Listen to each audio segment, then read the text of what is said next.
The countdown is on to the day that U.S. President Donald Trump signaled would be the start of punishing tariffs against Canadian goods. Businesses, small and large, are desperately hoping February 1st won't be the start of a devastating trade war.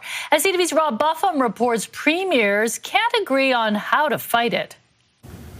Baha Naemi owns a Surrey business that makes corrugated sheets. He does $60 million in trade to Washington state alone, and says if Trump's threatened tariffs go ahead undeterred, it would devastate his company. It would basically mean closing down shop for a lot of companies in this industry. The tariff threats sparked another meeting of premiers and the Prime Minister today, this one virtual. Premier Eby posted online afterwards about a priority for him and a point of agreement amongst the group. Getting rid of those barriers that stop Canadians from buying goods from each other.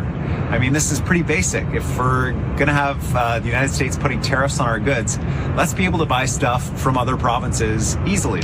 But a unified front from all premiers remains elusive. Eby reiterated Tuesday no retaliatory measures should be off the table.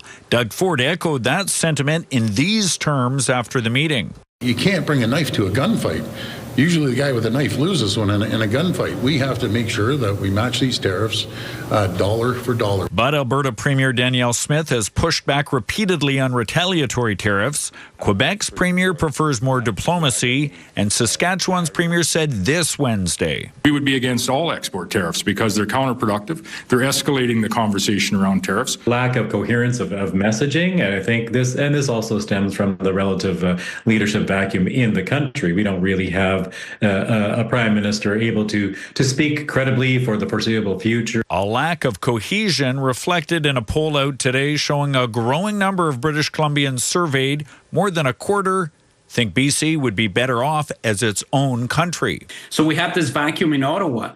And that is, I think, what is making some young British Columbians and middle-aged British Columbians think, well, maybe this is a good idea. If we can look after ourselves and we can figure out a way to achieve some sort of sovereignty. On the street, however, Canadian unity seems to prevail. We have to stand together. We need each other, right? And businesses facing economic devastation are desperate for a unified plan of attack from our leaders in response to the tariff threats. CTV's Rob Buffum joins us live from Victoria. Rob, where did there seem to be the greatest consensus among the premiers today? Well, so far, Mei Jung, it seemed to be this idea of removing or at least limiting trade barriers in between provinces to reduce that cost. Of note, I noticed Danielle Smith this afternoon tweeted out she thought there was not universal support for, but growing consensus for the idea of increasing or adding to the oil and gas pipelines both east and west, an idea that would obviously be controversial in BC and that would be surprising, I think, if David Eby agreed to that. I reached out to his office this afternoon and have not heard back, but it's obvious that while all the premiers seem to be advocating the importance of Canada, many of them continue to stake out their own interests of their provinces. Mei Jung.